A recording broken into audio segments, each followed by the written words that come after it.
la bienvenida y preguntarle cómo está. Buenos días, Ana Karina. Gracias por supuesto, por recibirme siempre. Alegre de estar aquí con todos los muchachos, como siempre, compartiendo buena información. Siempre estamos compartiendo buena información detrás de cámaras, pero hay que compartirla también con todos ustedes. El día de hoy estamos conversando sobre la salud, el bienestar en los 40, y eso va acompañado de la alimentación. Muchas personas piensan solamente en la parte a veces estética, en el cómo me voy a ver con menos arrugas, a lo mejor una cirugía. Pero no, hay que preocuparnos es por nuestra alimentación, nuestro bienestar. Entonces, la primera pregunta sería, bueno, ¿cómo manejar el tema del peso a los 40? ¿Por qué preocuparse? Pues por su peso a esta edad. Bueno, lo primero que quiero decirte, un comentario que me hacían ayer cuando me preguntaban de qué iba a hablar el día de hoy, esa persona me hacía este comentario, y es que definitivamente la edad está probablemente en la mente de muchísimos de nosotros, y que cómo vivas es lo que te distingue desde el punto de vista de tu peso corporal y de tu salud en reglas generales. Todos tus hábitos de vida van a confluir siempre en que tú te mantengas en armonía, en bienestar, saludable. Entonces, bueno, los 40 años es la medianidad de tu adultez. Hay algunos cambios que resultan importantes, sobre todo el tema de tu composición corporal, pero también hay que entender que en los 40 años eres cuando económicamente eres más activo en la mayoría de los casos. Entonces el nivel de estrés también varía, tu agenda varía, tus ocupaciones hace que tenga una incidencia en la manera en cómo llevas ese estilo de vida. Entonces, bueno, todo eso tiene una implicación prácticamente directa en tu hábito alimentario, y realmente para bajar de peso o para controlar tu peso a cualquier edad, y esta no escapa de ello, es a través de algunas pautas sencillas de orden, de equilibrio, de cómo confluir tu alimentación en ese estilo que mencionábamos. Tiene que ser tu alimentación parte de tu agenda, que lo vamos a hablar más adelante, pero básicamente sin hacer nada, digamos, descabellado. Hay algunas cosas fundamentalmente y bueno, nada, esa es la idea. Claro, antes de ahondar un poco más en el tema, en la parte de a lo mejor qué alimentos serían más favorables o cuáles no, también hay que hablar de los cambios corporales. Hoy creo, pienso yo, usted me corregirá, que el metabolismo cambia, ¿no? En ciertas etapas de la vida, a lo mejor los 40 años pudiese ser una de estas etapas. ¿Qué cambios vamos a comenzar a ver las personas que ya estamos en los 30, rumbo a los 40, las que ya están en los 40? ¿Qué cambios corporales son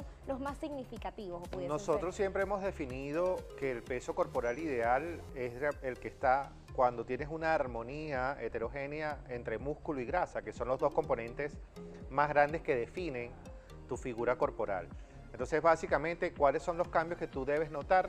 La pérdida del tono muscular, no de debilidad muscular, que es otra cosa, sino del tono muscular, es decir, que la piel se coloque quizás un poco flácida, que el músculo pierda su tono, que pierda su fuerza, que pierda su tonicidad básicamente, y por supuesto, por consiguiente, que haya un aumento de la grasa corporal.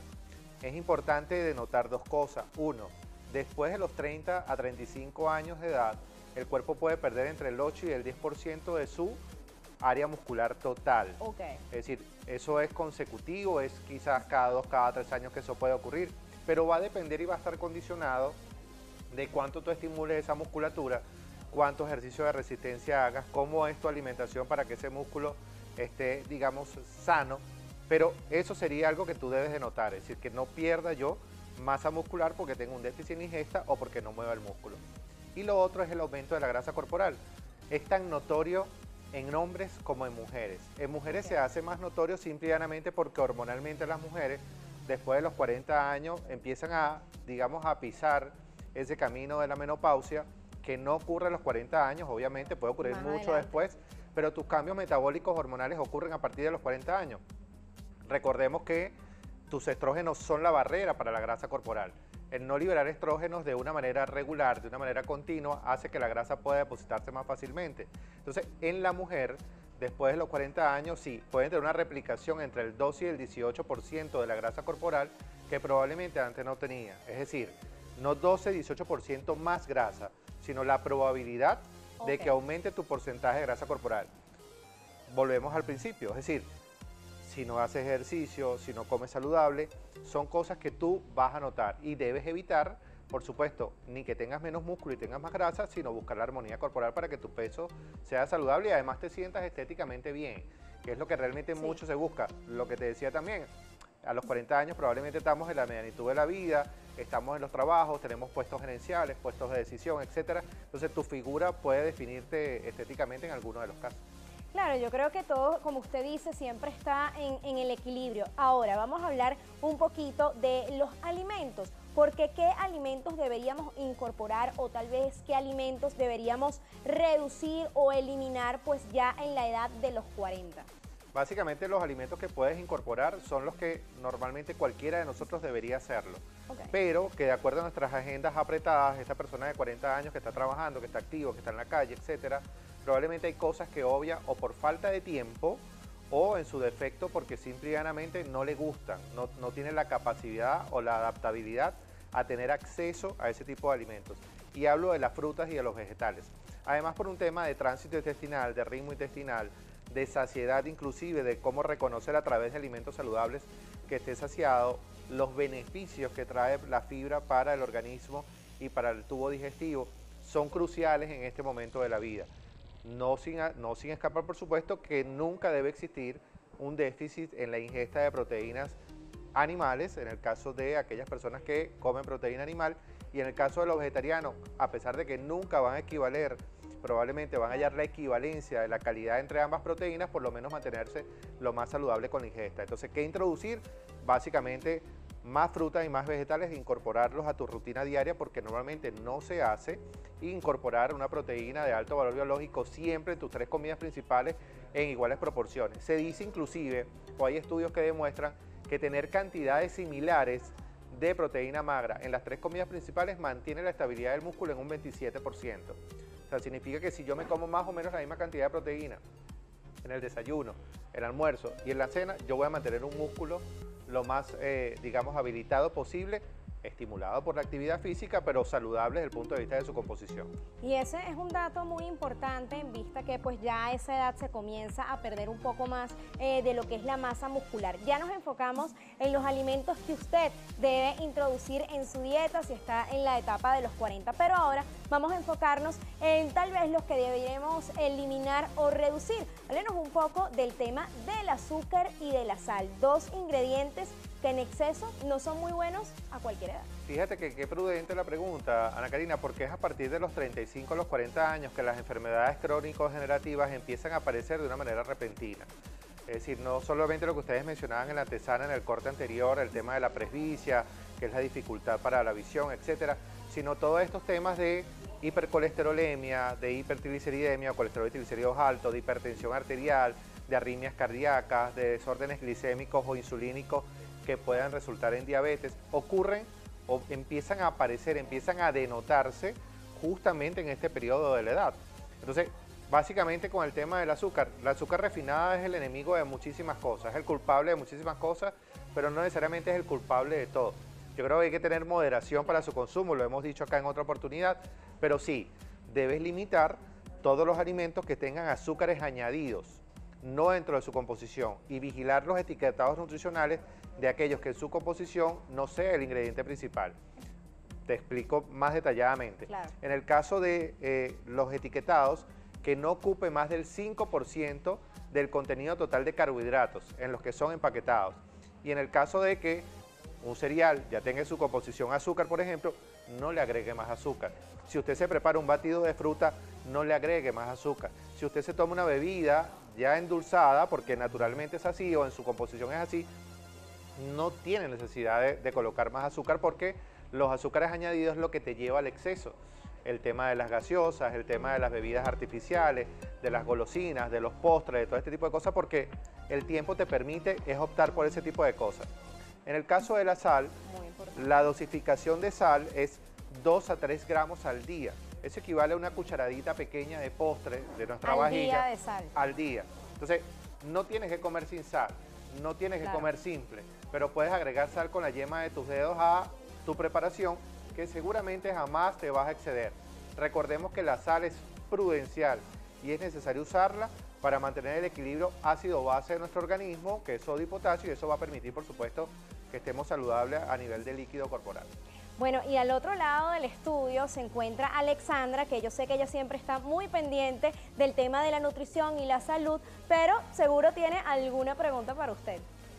Claro que sí, Ana Karina, y es que esta vez estoy muy activa desde las redes sociales, @LatiZanaGB, y nos hacen llegar una pregunta al privado. Recuerden que también nos pueden colocar en el post, y es María Alejandra Nava nos pregunta: ¿cómo mantener la alimentación como una prioridad en mi agenda? Yo le entiendo, doctor, porque muchas veces nuestra vida está llena de mucho estrés, de muchas cosas que hacer y nos saltamos las comidas. ¿Usted qué opina de esto?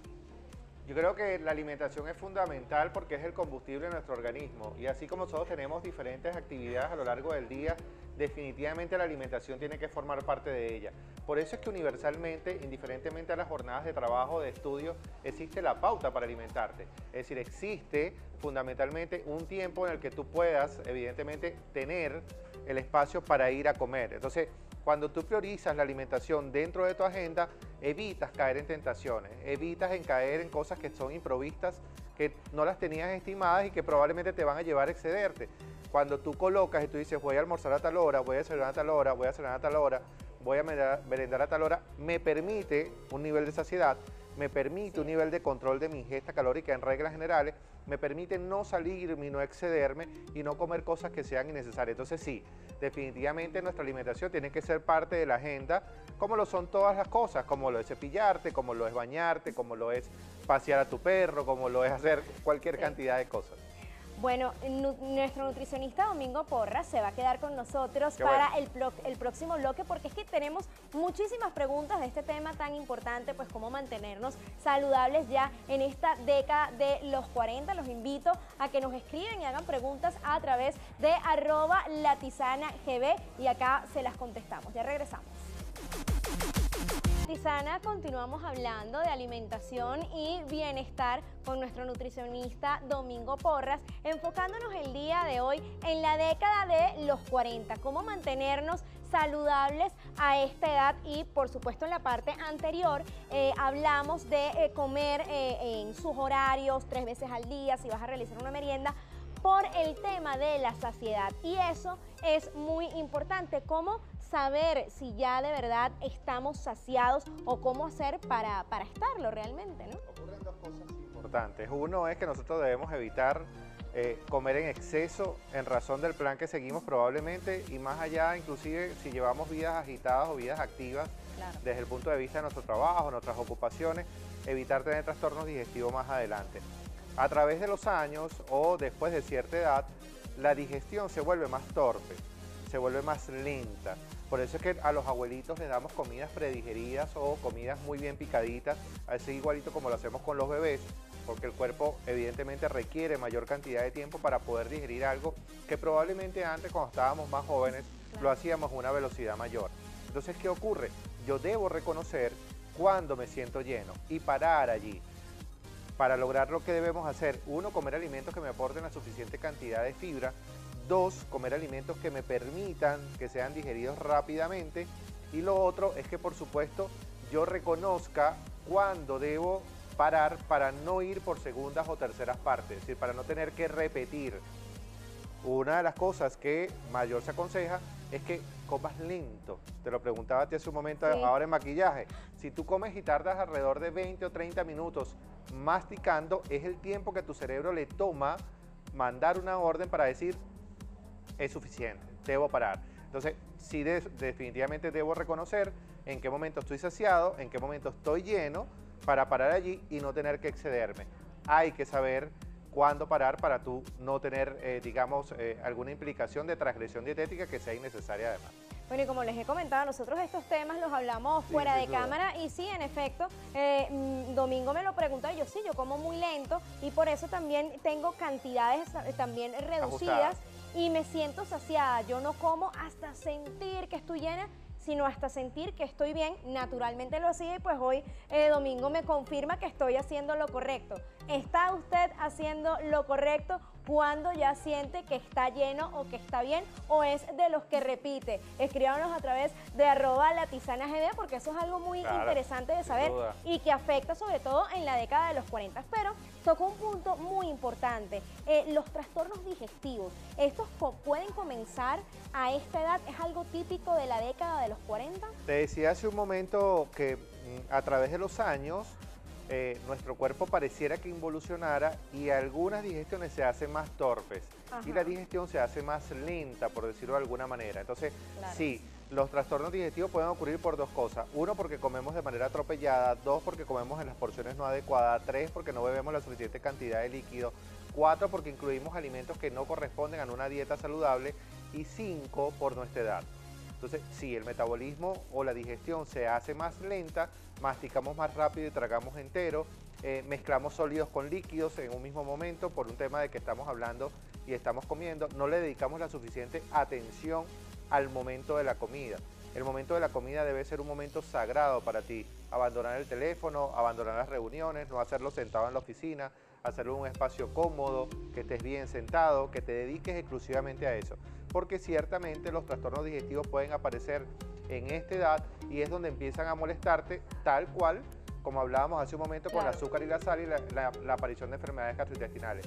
La incidencia por gastropatías o la incidencia por gastritis ocurre a partir de los 35 a los 40 años de edad. Es decir, es cuando la persona empieza a manifestar que ya tiene procesos de pirosis, de acidez, reflujo gastroesofágico, de distensión abdominal, que tiene también una implicación el estrés en este tema del colon irritable. Entonces, sí, realmente los trastornos digestivos pueden aparecer acá, pero usted los puede evitar teniendo buenos hábitos de alimentación, sin duda alguna. Bueno, vamos a imaginarnos que ya todos en la década de los 40 tienen una alimentación saludable y han seguido sus consejos hasta ahora.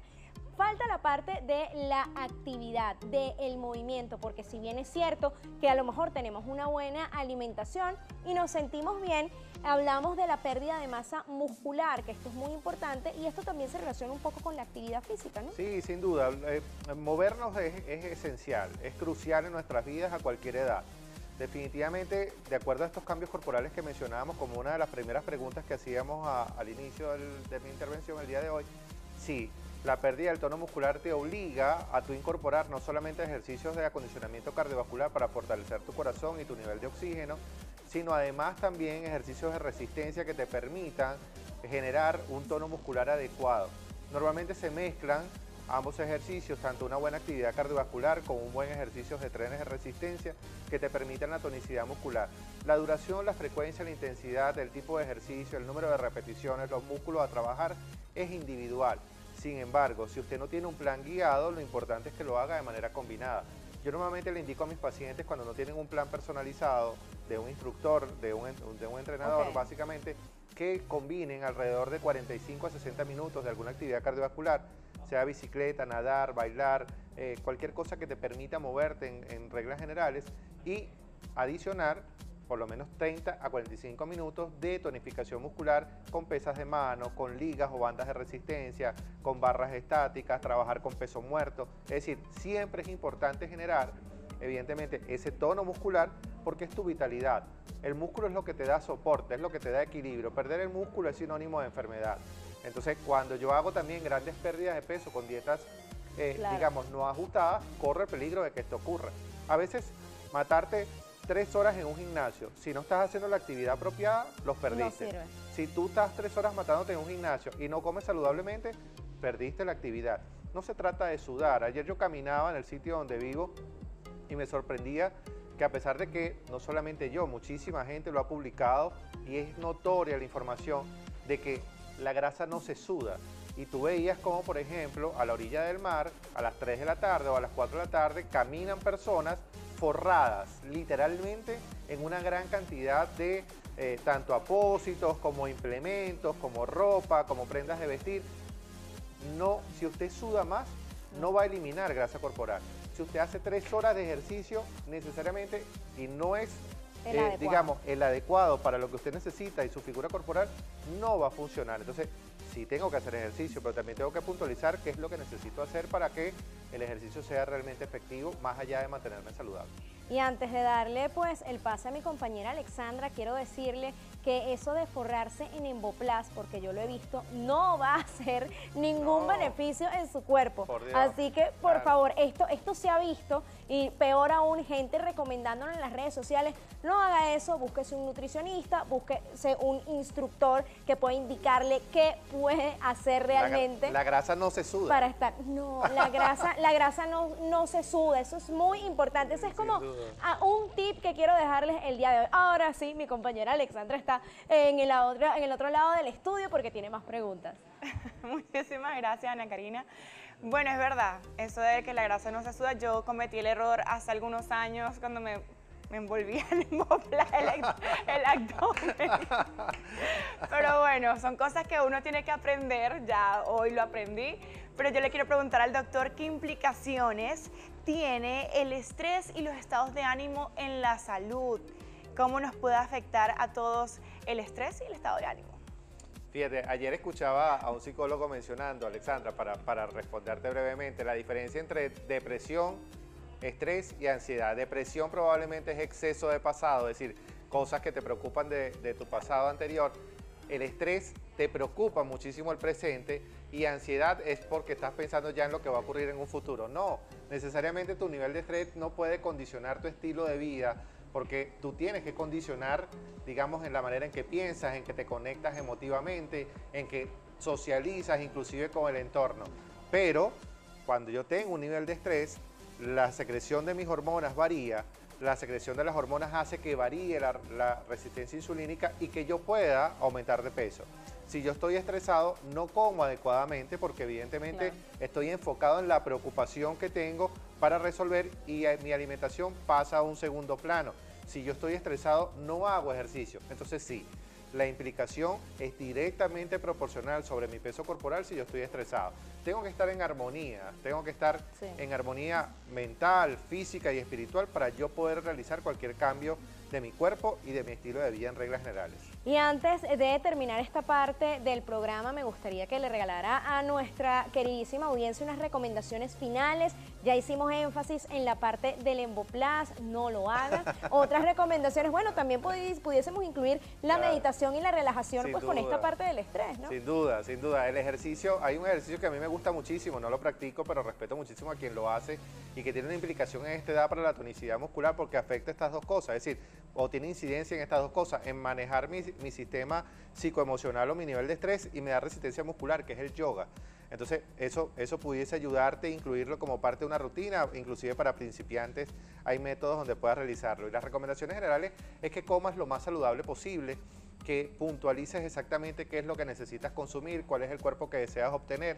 Del cuerpo que deseas obtener, trabajes en consecuencia, es decir, qué ejercicios voy a realizar para, evidentemente, el cuerpo que yo deseo obtener. Priorizar mi alimentación, ya lo decíamos anteriormente, tu alimentación es la piedra angular de tu vida.